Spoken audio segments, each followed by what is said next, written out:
Okay, pledge allegiance. Pledge allegiance to the flag of the United States of America and to the republic for which it stands, one nation, under God, indivisible, with liberty and justice for all. Will someone like to make a motion to adopt the agenda? So moved. Second. We have a motion and a second to adopt the agenda. All those in favor say aye. Aye. Opposed say no. It is adopted. Next we move on right away. We go straight to the sheriff. Presentation by Sheriff Winter regarding the Pepin County K-9 unit. As we said he'd be coming in. So Sheriff, the floor is yours. Thank you. Now, where do you want me to stand? You can come right up.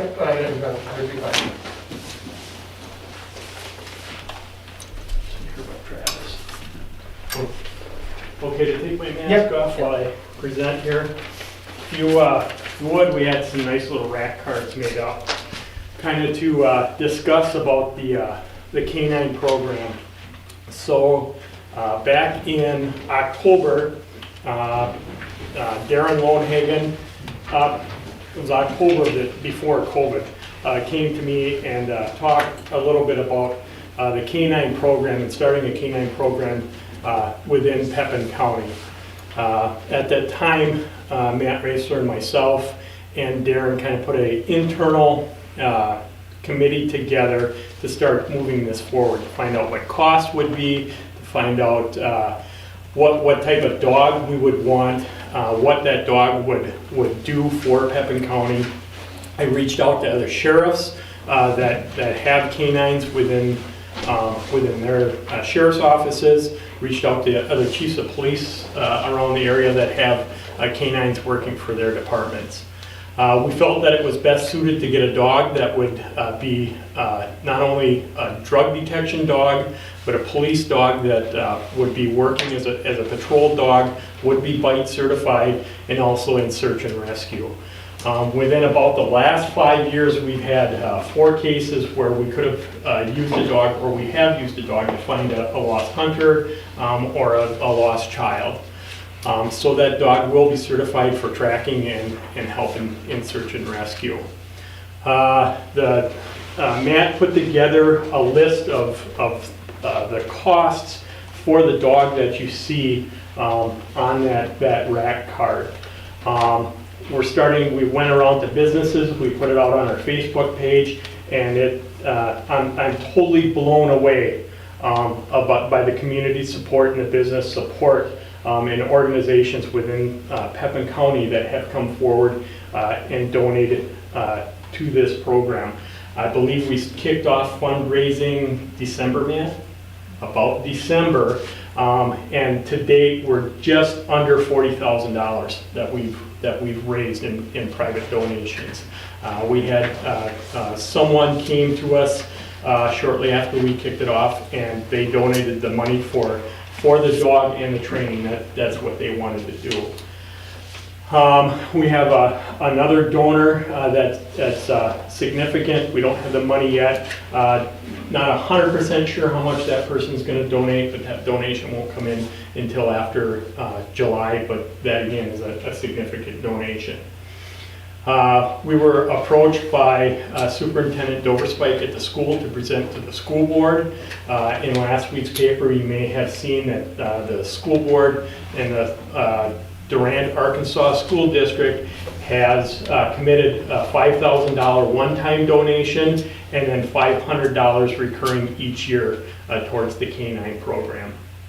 Talked with Superintendent Bruce Quinton that was supposed to be on their agenda this last Monday. He sent me an email, he forgot about it. Not sure how much they're going to donate as of yet, but they're looking at doing something similar to the Durand, Arkansas School District, where they would give a one-time upfront donation this year and then so much after that. It'll be a little bit less than what Durand is. We talked about because of per student or per capita. So not sure 100%. I hate to say without him talking to the school board and stuff what we discussed. So what we're doing with this is no levy dollars towards the K-9 program, so no tax dollars, other than the canine handler's normal, what he would normally work, whoever that may be. We've got interviews on this coming Monday, and I've got 2 people out of the sheriff's office interested. So the county will pick up the salaries and the fringes and the overtime for the handler. That's kind of the county's movement. We have to pay the deputy no matter what, so that part of it will be continue to be paid for through the sheriff's office budget. So what we're doing, the equipment side of it, the dog side of it, the training, and everything that goes with the maintenance of the dog moving forward is through donations, and will be continued through donations moving forward. So right now, the Tavern League, the other day, we got a check from them. They've committed for 5 years, $500. So with the school district plus the Tavern League money for at least the next 4 years, we've got $1,000 in that kitty. And of course, any other money that continues to come in will be kept in that fund, and it'll be a revolving account. It'll just, each year, we'll use money out of that account for the maintenance of the dog, feeding of the dog, vet bill, any training that the handler needs to go to keep certifications, any equipment like harnesses and collars and toys that the dog may need moving forward. So that's kind of the skinny and the down and dirty about it. I believe Darren was contacted by someone on the board, asked maybe if the sheriff's office could come present to the city council and see if there's any interest from the city of Durand to make a donation or help with a yearly donation to the dog. I know money is tight. I know budgets are tight.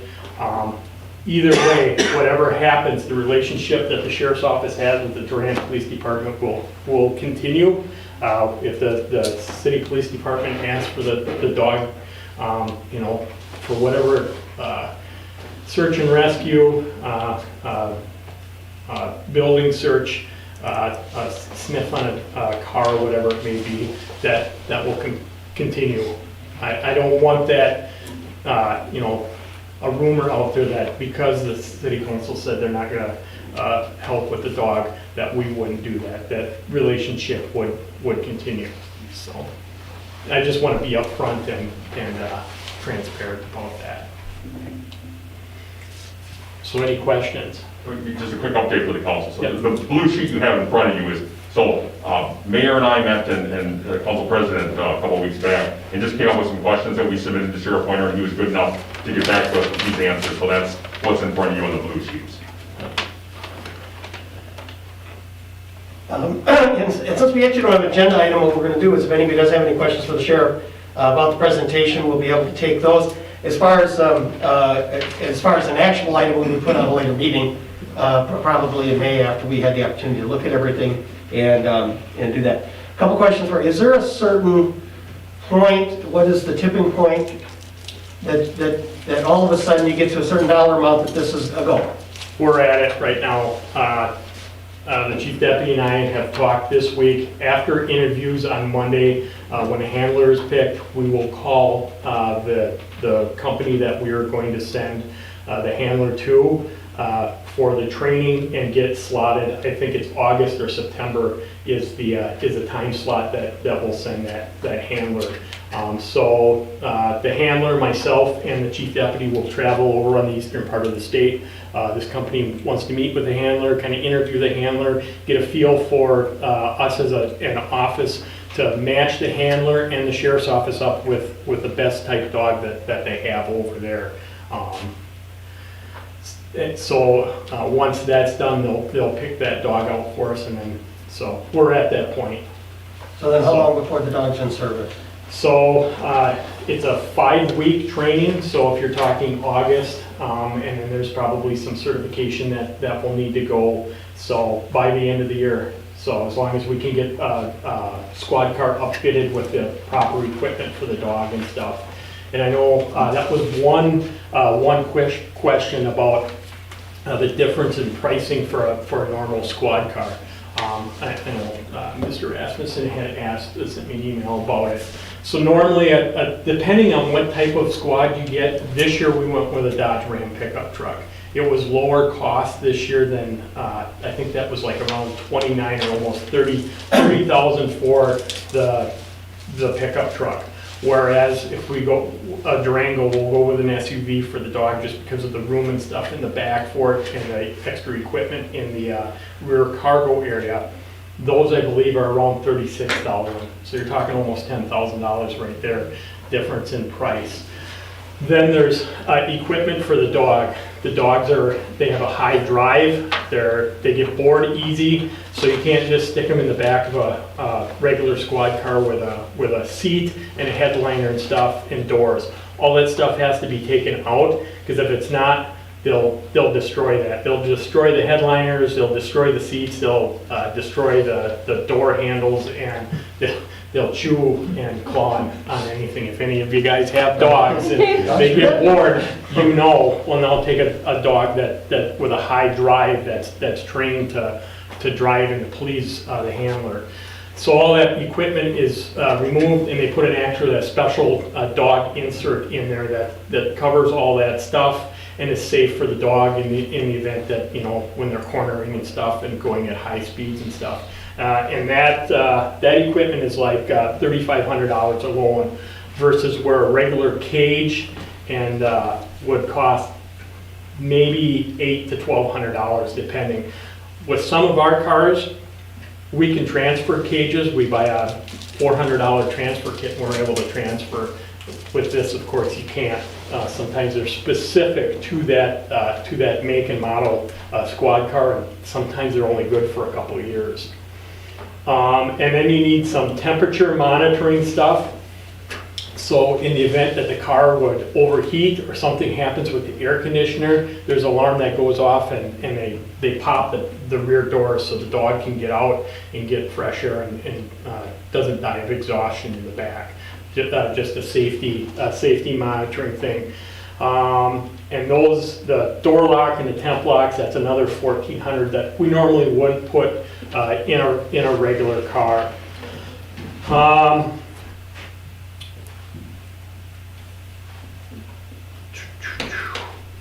Some extra decals, and then there's some other equipment that would go in. With this, we don't have if we get a Durango, the center console where the radios go, and Chief Ridgway can attest, you used to be able to take a center console, you could move it from a Chevy Impala into a Ford Crown Vic or into a Chevy Tahoe or a Explorer or whatever. It's getting to be everything specific and is made for that car. So some of that stuff will have to be replaced depending on who the handler is and what happens, what type of vehicle we move forward with. So.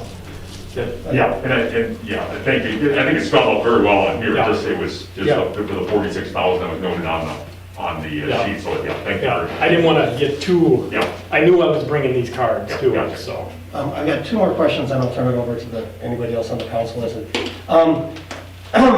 Being the fact, obviously, things can happen with dogs. Obviously, we hope that you get the dog and it's going to have a nice long life. What if there's health issues or so on? Is there any guarantees that the dog will stay in service a certain period of time? So the average life of a dog is 5 to 7 years. Again, because of that high drive rate with dogs and with the canine and stuff. That's about the average of a canine. When you say that's in service, Correct. They may retire off and have a good They may live for another 5, 6, 7 years, whatever. Sure. And that's the average. That's the average career of a canine, is that 5 to 7 year mark.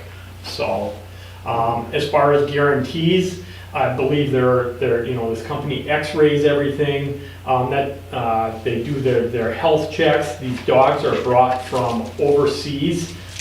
They do a really extensive extensive research on the dogs that they're bringing over here and the lines of dogs that they're bringing. So it's not, you're not gonna get, a dog that from a puppy mill or anything like that. I believe Trempealeau County, Dunn County, Osseo, and Mondovi. Any place else that from this company, Matt? Matt did the research on the dog. Sorry, I hate to have him change his hats, but those are some sheriff's offices and police departments in the area that have used the company that we're looking for, and they're a reputable company. So. And my question's about the American Rescue Plan funds. Obviously, the county's being allocated quite a bit about possibly using some of those funds. Has that been investigated? So I think everybody's still kind of up in the air with that funding and what it can be used for. If I understand things right, with the meeting that I was on the other day through Lexipol, not until like May 11th or May 13th, where the cities and counties in Wisconsin will get some, and the state will get some guidance from the federal government of how those funds can be used. It definitely will be looked at. I'm hearing you can't use it for roads or infrastructure. I don't know if that's true. If you can't use it for infrastructure, I'm not sure that we could use those funds for a dog or a canine. Again, trying to keep this, off the taxpayer any more than we have to, and try and use donations for it. So That's what I got. Anybody else on the council for questions for the sheriff? Just a couple, Sheriff Leonard. You've got the money now under that silver plan. correct. Yep. Your brochures clearly stated no direct taxpayer dollars. But we're here. What changed? The school, what changed that you're asking for taxpayer dollars? So when the school district came to us and offered to do this, we didn't go to the school. The school district came to the chief deputy and Darren Lowenhagen, Deputy Lowenhagen, and they went and presented, and they decided that's what they wanted to do. So we felt to do our due diligence, that we would come here and present. At one point in time, it's my understanding, and I didn't talk with Chief Ridgway about this, but at one point in time, a while ago when Sheriff Andrews was sheriff, I believe there was an agreement with the city and the county that there would be a amount of money, and I don't even know what the amount of money was. Maybe I'm completely wrong. We didn't set any money, but we agreed to work together to explore this option. Okay, that's what it was. So I'm just coming back to try and explore that again, what Chief Ridgway and Sheriff Andrews had, so. Regarding the vehicle Yes. and the vehicle location, I need some help on that. Yep. You have a vehicle now that you could do it with. Possibly, depending on who the handler is, yes. So why not just do that and stop? Because if one of the persons is picked, they have a Dodge Charger that's applied for the position. So that Dodge Charger wouldn't be big enough, we feel, Understood. safely for the dog. If the other deputy is picked, he's got a new Explorer, yes, we would outfit that Explorer without buying. You can't switch vehicles? We've looked at that, yes, we've looked at that. And so the rotation, you said it's in a rotation, it gets replaced every so many years. Our squads are on a rotation, yes, yep. So it says, moving forward, after the first squad purchase, the county will replace the canine squad as with a regular rotation of squads, and money comes from the sheriff's department. Does that mean that vehicle goes in the rotation with the rest of the vehicles? It would, yes. If we end up buying if we end up taking the Dodge Charger, trading that in on a new vehicle and outfitting that for a canine squad, That squad then would go into the normal rotation, the normal 5 to 6 year rotation.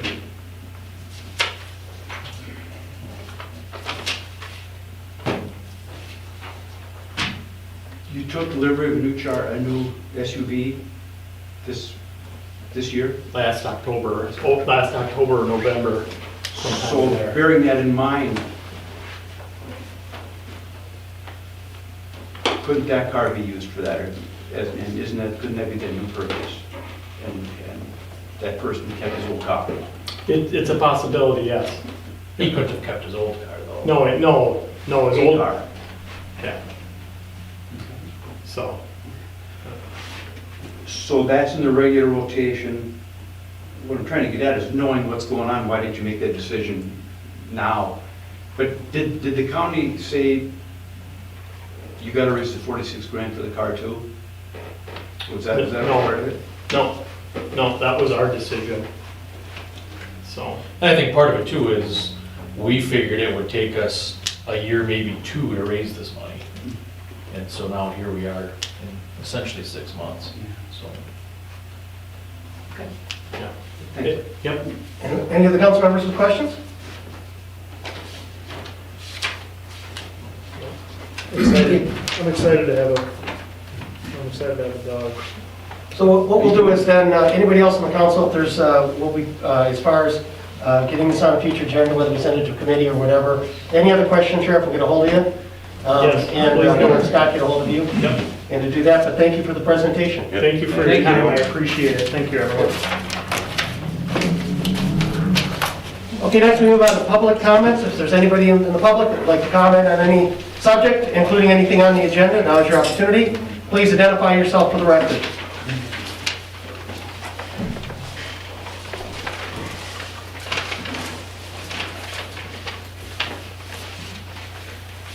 Get any call for public comments? Hearing none, we didn't have any scheduled appearances.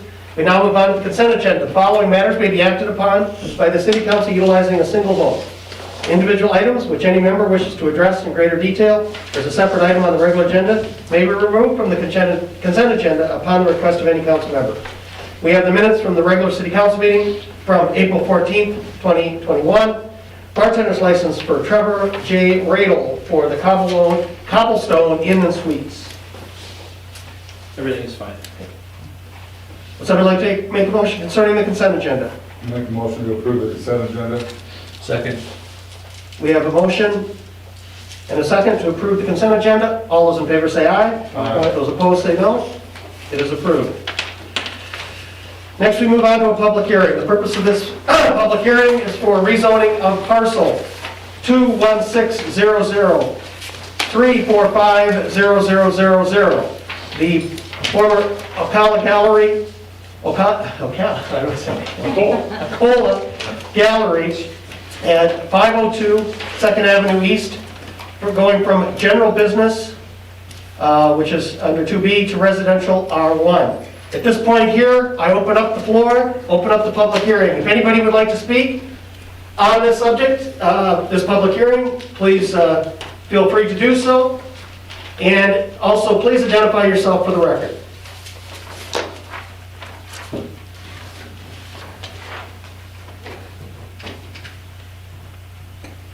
Again, I'm calling for any comments on the public hearing concerning the rezoning of the property at 502 2nd Avenue East.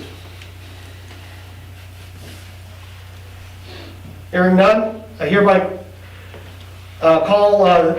close this public hearing. Of course, the council will have the opportunity to discuss it under the business agenda.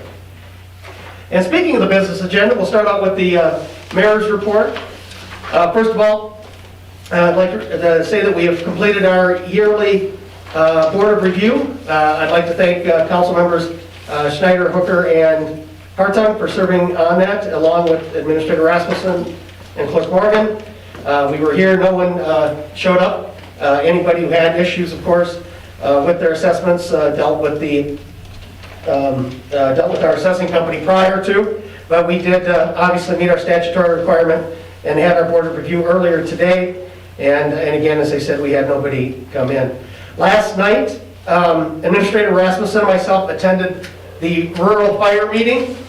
And sat in on that. We obviously had a few opportunities to contribute as far as the city was concerned with some of the things that we work together or do together. One of the big things, obviously, to talk about is the replacement of the truck and the question of buying a regular truck or a ladder truck. The leaders of the leadership of the fire department gave a presentation to them last night. At a future meeting here, probably within the next month or so, Chief King will be here to give a similar presentation to us and to explain exactly where they're at concerning the purchase of the new truck. The truck that we're going to be replacing is 30 years old. We're in a situation where we're looking at, again, we'll have a meeting, have the opportunity to talk about it.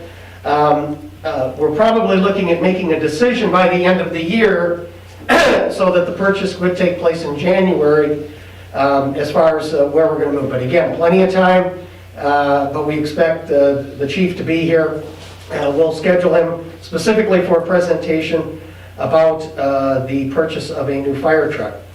Also, just reminding everybody, as I said, as far as people attending meetings, for the ones in May, we will maintain some chairs as far as the public to come in. We're still requesting if there's a large group of people coming in for a subject, please let us know so we can make sure we can accommodate them and so on. But again, just reminding, starting with the first one in May, as far as the public coming back into meetings. But again, as we're always requesting, if a large group is coming on something, that we would like to make sure that we know that they're coming.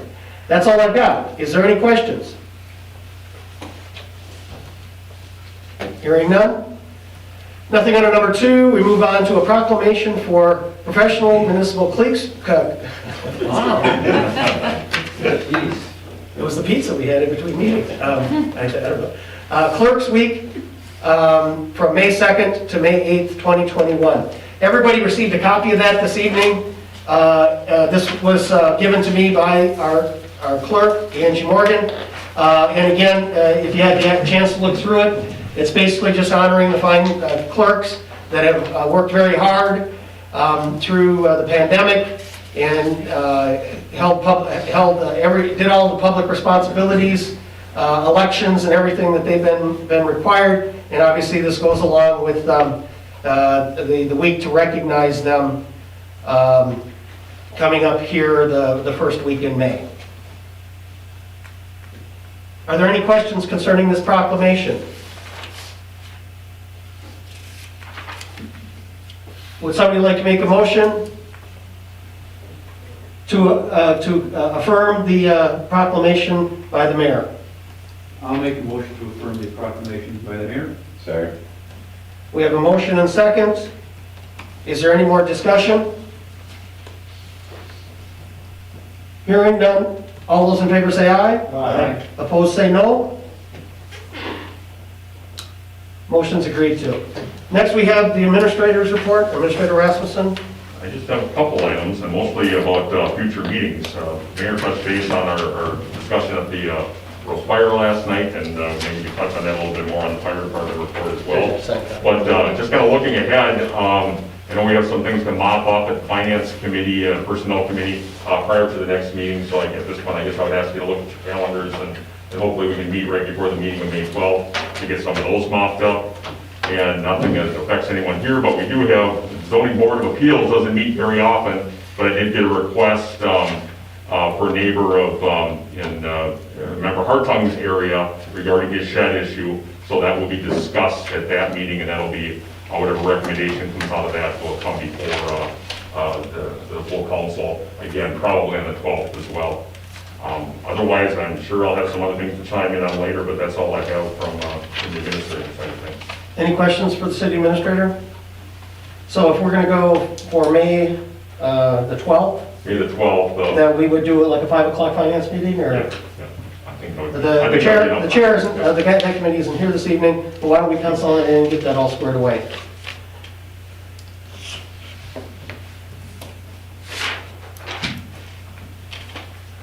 Okay, next we move on to discussion possible action regarding the rezoning of parcel 21600 3450000, the Alcola Gallery at 502 2nd Avenue East, from general business 2B to residential 1. This went in front of the Planning Commission.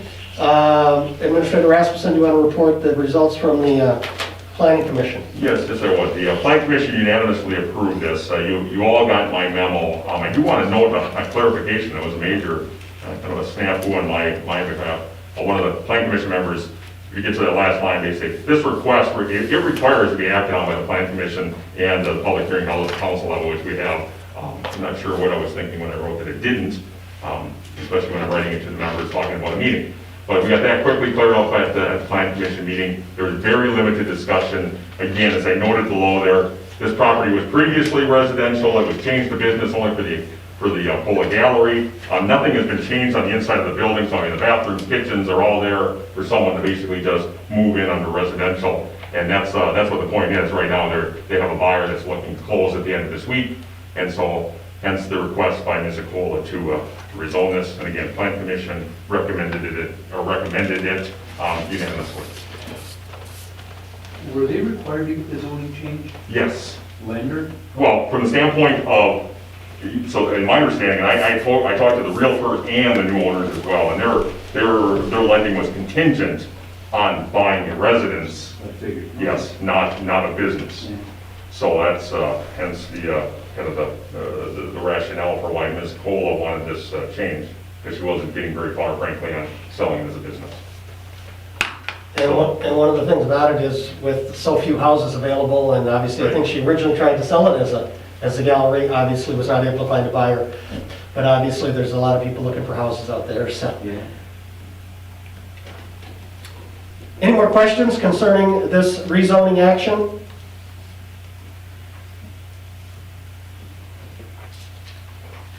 Hearing none, would somebody like to make a motion to approve or disapprove of this? Make the motion, we approve the rezoning change from B1 to R1, or B2 to R1. Second. We have a motion and a second. It's on the floor for any further discussion, comments, or concerns? Hearing none. All those in favor say aye. Aye. Opposed, say no. Motion's agreed. Chief Ridgway? Just have a couple updates. Spoke to the salesman at Marquardt Motors who we're purchasing our next squad car from, our squad truck. He stated that they're having an issue getting a computer chip. So they have a lot of vehicles sitting on their lots waiting for those chips to come in. He said everything else is ready to go. He said he's going to keep calling and trying to figure out when we can get a delivery. We are having issues with the night shift squad that we're trying to take out of service. I don't want to put any money into it, but if I can't get a delivery date soon, we're going to have to put some money into our night shift squad to keep it in service. So that wasn't great news that we couldn't get a delivery date. The other thing I have is, with the city doing their property, or with their yard maintenance stuff and picking up sticks and brush and things like that, we are going to also be going around and doing our property maintenance review. I talked to Officer Weiss tonight. She's the one who's going to be doing it. So we're going to be looking for unregistered, inoperable vehicles, trash in the yard, piles of brush that don't get picked up that may bring rodents into the yards, things like that. Properties that are in disrepair, holes in the roof, broken windows, things like that. So just general property maintenance stuff. Officer Weiss is going to be going around inspecting properties, and then I'm going to review the list, go around and review them as well, and then we'll send out warning letters on those. So we'll be working on that project over the next few weeks as well. So, Any questions for the chief? What chips are like the super chips? Is that what they're waiting for? some sort of computer chip he said that they're having a hard time getting. So That's needed for it to be a squad vehicle? no, he said we have all kinds of vehicles just sitting there waiting, just general civilian vehicles as well. It's a nationwide thing. I mean, Ford's shut down 5 plants because of it. Yeah, he said that they're having a hard time getting any vehicles right now. So. Sounded like the company's truck was close, so maybe we'll just take theirs for. Well, when he says wait for the chips to come in, I thought Or we just take the Okay, any other questions for the chief? Thanks, Chief. Next, we move on to anything else from the fire department?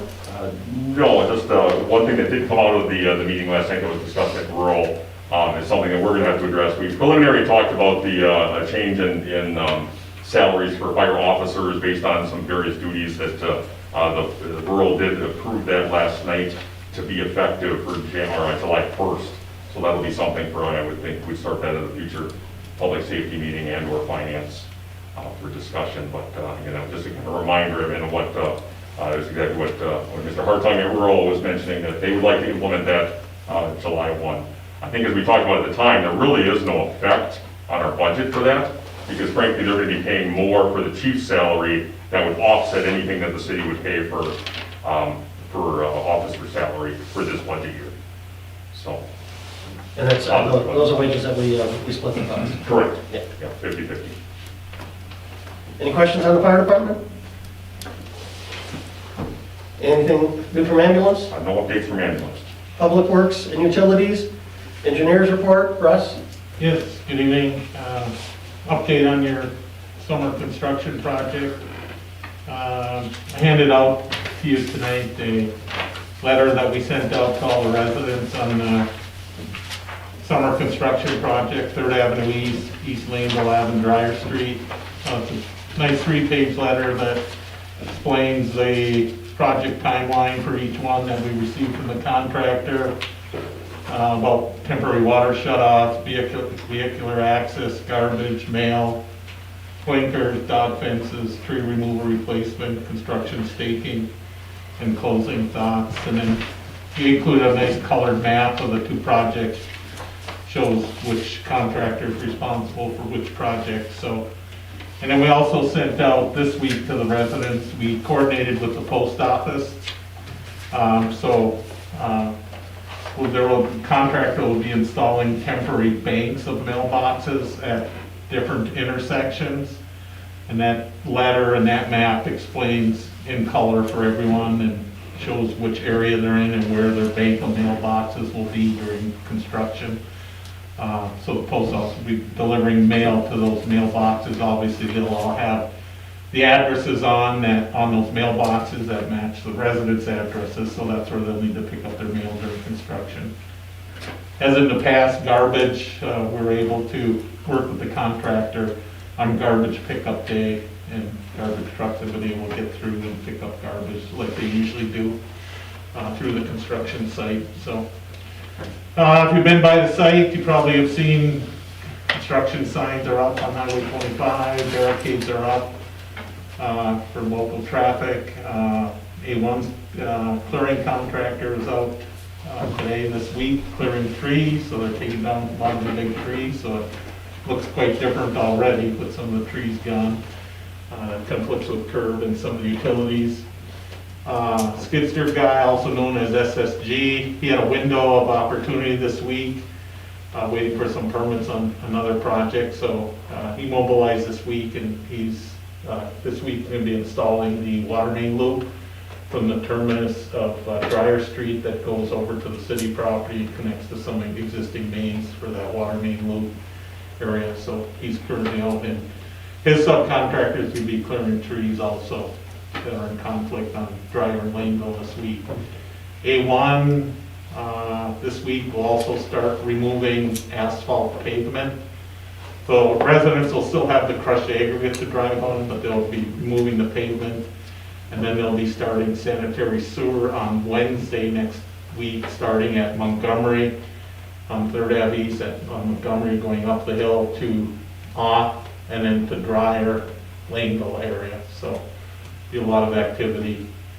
Skid steer guy will come back the end of May that we talked about previously, once A1 gets the sanitary sewer up to where skid steer guy will pick it up at Dryer and Laneville, approximately the end of May. He'll move in and start sanitary sewer work. So, and with that letter, you have a little bit more information about the schedule, but both contractors say they should be substantially complete in September. Contract completion dates is October 15th, so as long as we have a dry summer and not too much rain, they're both scheduled to hit it pretty hard, so hopefully we can get it done sooner. With that, that's all I have. If anyone has any questions regarding construction, start getting busy. Any questions for the city engineer? While we're on here, I was actually going to ask this earlier. If you could give a quick update, obviously since the project has started, as far as the financing, when we're going to see that in front of us sometime in May? Yeah, so that was another part of the finance meeting in May, of having that basically finalized into the council and getting that all squared away so we can get our full state. Yes. And of course, obviously working with Ehlers Right. again. Any idea of what their type of package are we going to use? Well, certainly we're going to stick with, just like we talked about, we're looking at the bonds for the general portion, probably 10-year bonds is what we're looking at for the general piece. And then the revenue bonds, again, for the utility portion. Recall that the revenue bonds exempt us from those levy limits, or from the borrowing limitations at $5 million roughly, that we have 5% of our total equalized valuation. So again, anything that we have to do with utility related, we try to put on the utility bonds. Typically that's a little bit more in interest costs, but again, frankly, we just couldn't afford to do it all on general obligation bonds. So basically, as we kind of outlined when we went through the process and looking at that spreadsheet that we talked about a while back, as we continue to talk about future projects and even discussions regarding the pool and some of our future street constructions, and maybe recall that basically under our current schedule, we're good until we get out to about 2029. And then we are up against it a little bit, but again, we'll continue to work through those things to make sure that we can kind of make sure we get all the projects that Matt wants to do, done in the fashion that we want them to. So. And obviously, grants and other things that we might apply for and qualify for in the future are a big part of this as well. The other discussion we continue to have with Ehlers is, we know that there's going to be infrastructure money out there. We don't know, no idea what level at this point, and so frankly, it probably will not affect this project whatsoever. But future projects, perhaps. So, we're optimistic that if there's dollars out there specifically for infrastructure, perhaps that we'd be fortunate enough to get some of those, and maybe more in block grant funding and things of that nature as we move forward. But we'll keep working and look for opportunities. Okay, any other questions for the engineer or on the project? Hearing none, we'll move on to the monthly update. Superintendent Kellis? Good evening. A couple of things I have. I've seen the paper last Thursday. We're going to be starting spring cleanup. The cleanup will run from the 24th of April to the 9th of May. We will start physically picking piles up on Monday and Tuesday of next week, the 3rd and 4th. And then residents can put more stuff back out, and we'll go out on the 10th, 11th, and 12th and pick up whatever's remaining. Just want to touch base too. There are rules to the spring cleanup that were posted in the paper, that were posted on Facebook. We will be following those rules. So if you have things that are stacked out there that do not comply with the rules of this program, we will not be picking them up.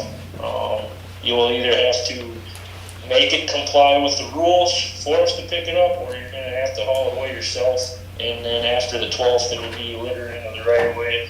And we'll work with the PD on that one. In my times over the last few days of driving around, I have seen a fair amount of piles that are non-compliant with the rules. So we'd like to get that out there to make those piles compliant before we come pick them up. Also, we will be working on opening our parks starting around Wednesday, Thursday of next week, and kind of sprinkling that into the following week, depending on work schedules. So we'll be opening Memorial Park, Karen Park bathrooms up the end of next week, beginning of the following week.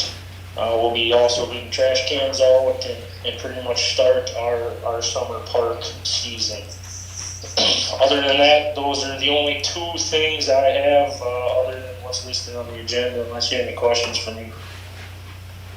Any questions on the report for Public Works Utilities? Hearing none, we move on to discussion possible action regarding the curb and gutter on front of the Public Works Committee this past Monday. I had the opportunity to have some of the residents along there speak to the committee. I'm going to turn it over to Committee Chair Hartung, if you want to talk a little bit, and then we'll let staff talk a little bit about what was presented and what we discussed. Well, it got to be a very, not a very lengthy, but lengthy enough back and forth conversation between the residents and the committee on what they want, why they want it, against what's cost feasibility, and what's best for the city.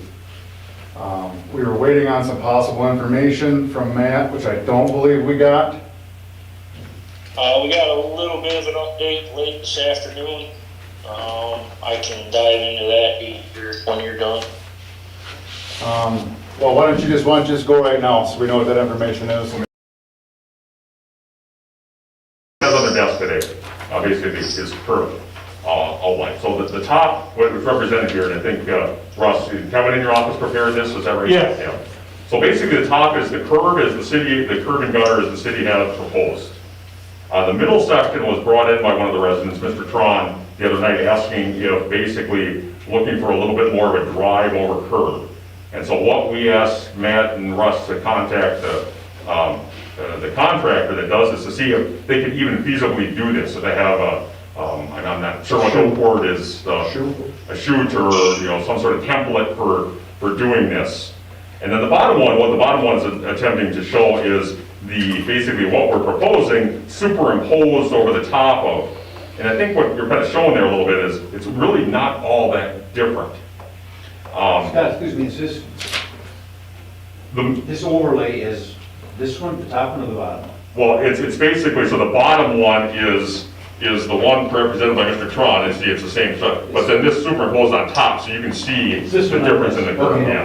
This one on top of this one. Yeah, so the gray portion of that is what Mr. Tron proposed, and the solid black line is our standard curve over top of what the Dryer Streets residents proposed. Okay, so then Matt was going to contact you, and so what did you find out, Matt, from the contractor? Yeah, so Russ finally got a hold of the contractor late here this afternoon, and the contractor does not have a template or a shoe for the curb machine to install that roll over curb. So he would essentially have to buy a template, and then it would be a higher cost to install that curb. With such short notice, he was not able to give us specific numbers as to what those costs would be until probably beginning of next week. But it will definitely be an increased cost to the city for that rolled curb. And another piece that we talked about it makes that rolled curb problematic is we've already ordered the grates for the stormwater inlets. Yeah, the stormwater inlets are our standard stormwater high capacity inlets that we install on all of our projects. Those inlets are already ordered. Those inlets are already in the process to be shipped. If we were to change those inlets, we would run the risk of not getting inlets, as well as we're not being able to get a lot of things these days. But I would also never recommend going with anything other than high flow inlets, especially in areas on the hill where there's a potentiality for a fair amount of water to be running down. And part of the problem with this rolled curb too is there's a lot of extra handwork around those inlets, because those inlets are designed to sit in our standard curb with that 90-degree face. If we put this rolled curb in, we'd have about a 4 foot before and 4 foot after the catch basin of hand forming work that the contractor has to do, which they would charge extra for. Also on the downstream side, where you transition from our curb to this rolled curb, you're going to have a little bit of you're going to have some ponding. You're not going to be able to get that water as you transition out of the rolled curb. You're going to have a swale where water's going to actually pond in that specific location. Not a lot, but you'll have a little puddle there. And the rolled curb will not flow as much water as the standard curb will. It's less, it's not a lot less, but it's less.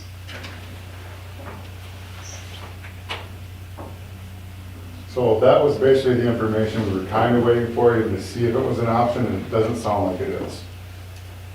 So, the residents were concerned about being able to have access to their yards, because right now they can basically drive off the street willy-nilly, park halfway up, park halfway on.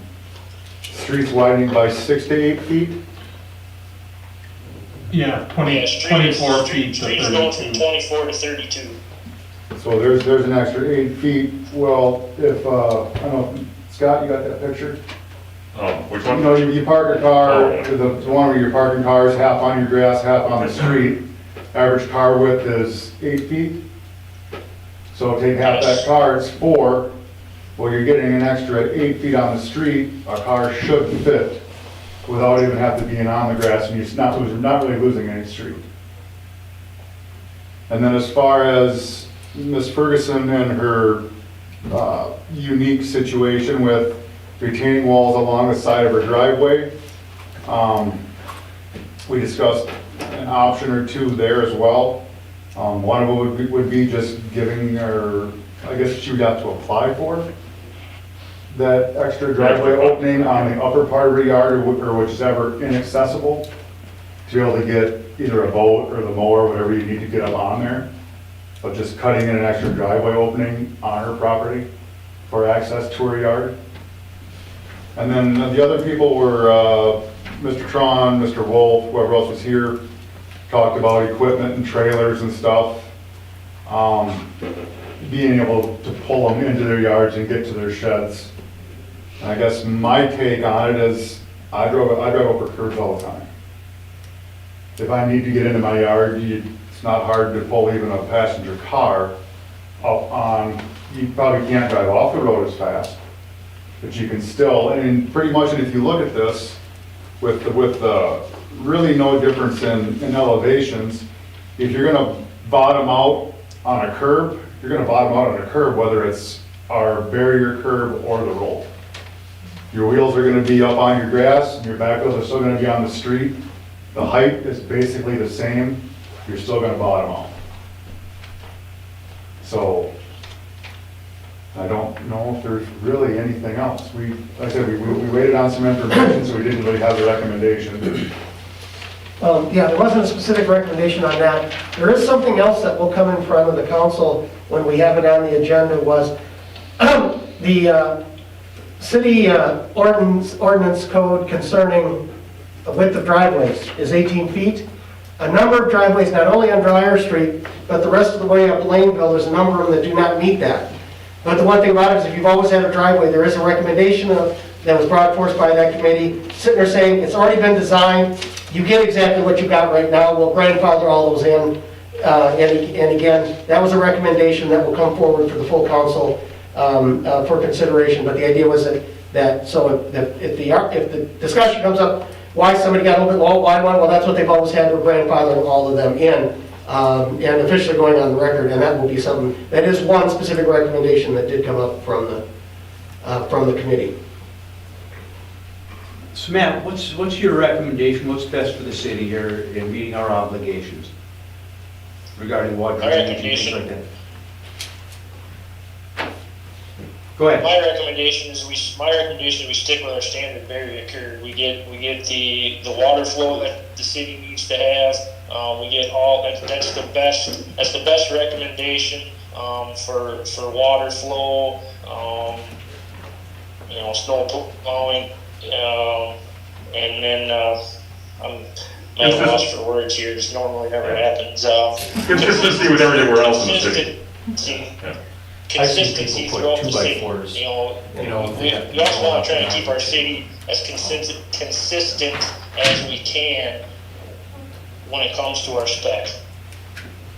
And the one thing about it is that obviously would still work with anybody with any unique situation and see what we can do to accommodate if it's necessary. Of course, they might be able to pay for their own New curbs. Okay. Expensive, 2x4s. Any more questions on this from the committee? Staff have anything else? City engineer, anything else? Okay, we have already approved a project. When we approved barrier curb. So there's two ways of doing this. If somebody wants to make a motion and say we're going to use it, that's fine. But if we don't make any motion, excuse me here, what you would have to do is somebody would have to make a motion to change the plan that we've already approved for this project. If we take no action, it's the same thing as saying barrier curb is what, because we've already approved that. So if the council would make a change in what we've already approved when we approved the contract with, of course, with Cedar Corp and of course with the contractors. So no action is basically saying it's staying as is. The only way we would do it is if there was a motion and a majority of you folks wanted to go to to look at the other curve. That's where we're at right now. So she would have to apply for a driveway variance? Yeah, and that holds true for any city resident, Right. if they want to cut it in. And obviously, in this case, we'd like to know that before the final piece was in. And I would anticipate that we'd like to get those in within, say, the next month. Yep. And again, whether it's Driver Street or Laneville or Third, and then the variance committee will address those just like they do every other one. And plus, if we go, we go up Laneville, if another property owner has a question about their driveway, if there's something else, we've always looked at each one of those cases and made some changes as we go, depending on the needs of the property owner, and nothing changes there. You always have the chance to work something like, and we've made a few adjustments. I know sometimes, especially at the end of some driveways with curb, there's because of angles, because they have a grade up or a grade down. Sometimes we've had to work, and we'll do that as this project goes.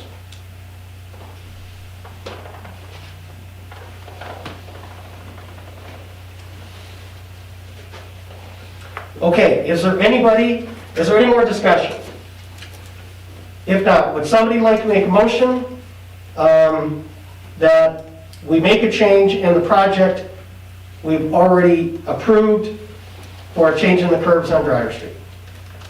And as I said, if nobody takes any action, it's like voting no, we've already voted on that, we're not making a change.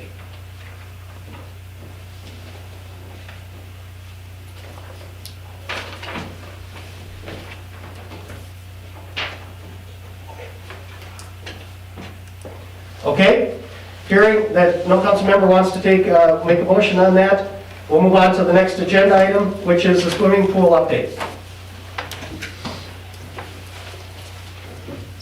Yes, as you have seen, we filled the swimming pool up with water.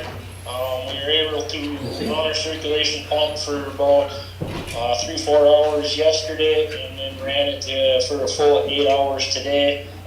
Happy to report we have 0 issues with the recirculation system. We did get about a half a cup of pea gravel in the pool, which is pretty consistent with what we've had for probably the last handful of years that we've been in operation. We first fired it up, we get a little rock coming out the pressure side of the pool. As we all know, we do have some leaks, as we do lose 70,000 gallons a day when it's in operation anyway. So nothing catastrophic as of now as far as the circulation system, the filters for the pool. Also, just keep in mind though that we do have the boiler system. We could not operate the boiler system during this test run. That'll come when we actually do fire the pool up. We haven't physically turned the water on to the building yet, so we haven't got the plumbing for like the showers and the bathrooms and seeing how that stuff is up and running. But step number 1 was to fill the pool, run the circulation system, and that is functioning about as well as it can for its age. So happy to report on that. As far as lifeguards and bathhouse attendants applications, we got 20 total applications for employment at the pool. About of those applications were for bathhouse, and the other lifeguard.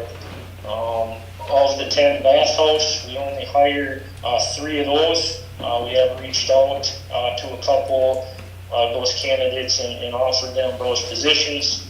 On the lifeguard side of things, of the 10 lifeguards, a couple of them have rescinded their application, and 1 has not returned any phone calls. So therefore, we are currently sitting at 7 lifeguards. Of the 7, 2 of them are fully certified lifeguards. The other 5 have to complete class. So they're all signed up for class to be held in May. We can't officially hire them until they pass their certification, which will be towards the end of May.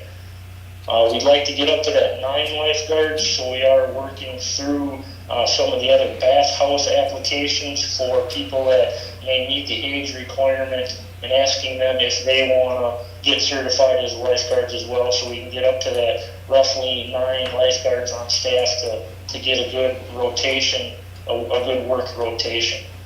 So that's what we have for lifeguards. Barring them not passing their classes, we should be fine as far as lifeguards for running our day-to-day swim. Moving on to WSI for swimming lessons.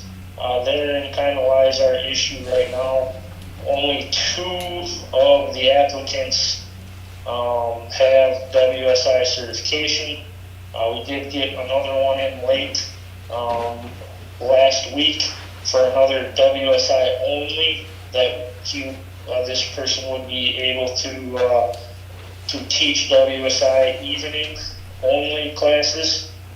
Of the 2 that applied originally, one of them is also starting another job, so she's only available a certain amount of time during the week.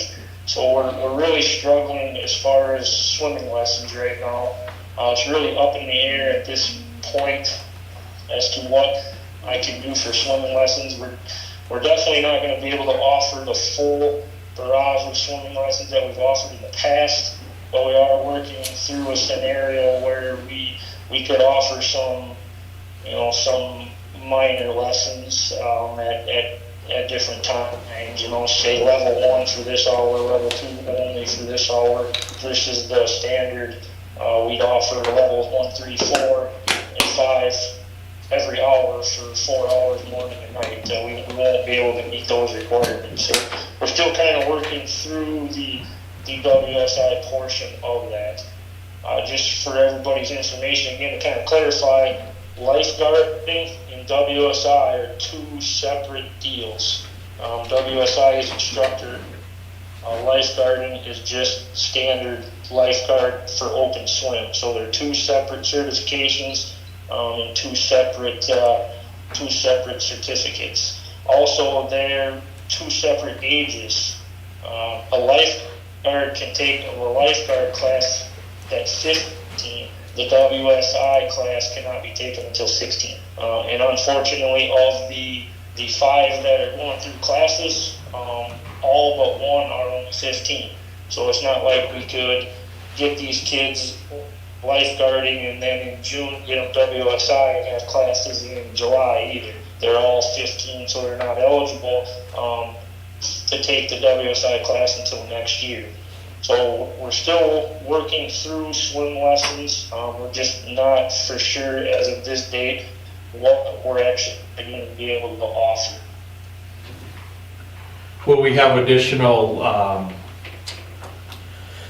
I don't know now, there's 2 different sessions. Would we look at adding sessions longer into the summer, or? Yeah, we're going to explore whatever options I can explore, whether right now we have 2. So right now how we run it is we have 1 session in June that runs for 2 weeks. So a swimming lesson class essentially runs for 2 weeks. Runs Monday through Friday 1 week and Monday through Friday the next week. The lessons themselves are Monday through Thursday. Friday's a rain day to makeup. So there's a 2 week window just to take 1 class. What we're looking at is maybe we can run 2 weeks of from 9 to 10 in the morning where we just do level 1. You know, and we can only have 10 kids per WSI certified lifeguard in the pool. So if we have 2 WSI lifeguards in the pool at 9 in the morning, we could maybe just do level 1 and get 20 kids in from 9 to 10 in the morning on level 1. You know, and then try and do a level 2 at say 10. And then maybe depending on the schedule of these WSI lifeguards, you know, maybe we can, the following 2 weeks, run another set of lessons and maybe get to, you know, 3 and 4. I mean, or there's ways that we can kind of try and work through this. We're just not going to be able to get the 200 and some kids through lessons that we would normally get in a year. Could we would it be a dumb idea to reach out to say Mondovi or Ellsworth and figure out when their lessons are and try to do hours at a different time and see if some of their WSI certified instructors would come over to help us? Yeah, that's definitely something we can look into. Well, I was even thinking in Menominee, Eau Claire, there's got to be, with the number of pool facilities, the Y and so on and so forth. And again, I was going to, that same thing, is there someone, what? Their pay might be quite a bit different. Yeah, well, maybe you can find somebody to help you up work. I mean, we're not talking to work full, you know. Correct. Just can you come in and help us lessons. for a few lessons, a few hours, a week? Is there somebody we could rush, you know? We're gonna have to get a little more creative than we have. Like I was thinking with Mondovi, for instance, or, you know, Ellsworth, then could we backfill, you know, for them a couple of hour non-WSI, go over there to lifeguard for them while their WSI come over here for lessons for us? I don't know if that's possible, but I'm just, But yes, again, trying to be more creative if we got to get the WSI. Yeah. Well, the problem is now you're putting Yeah, 15-year-old those are kids things we can all look behind the wheel. into. We just basically had to add to last Friday, so we're still looking into all, and I've had a couple of them that ain't quite called me back yet, so not everybody's officially hired. But yeah, those are things that will definitely, myself and Director Walton will work through.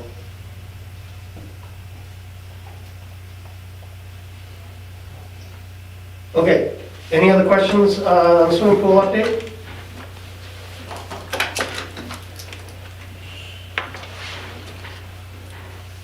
Okay, hearing none, we're going to move on to a closed session. The council will convene into closed session pursuant to Wisconsin State Statute 19.585.1E for the delivery or negotiating, the investing of public funds, or conducting other specific business whenever competitive or bargaining reasons require a closed session relative to the review and discussion of proprietary information. Someone like to make a motion to go into closed? Second. We have a motion and a second. Roll call, please. Councilmember Gillis. Yes. Councilmember Hartung. Yes. Councilmember Hooker. Yes.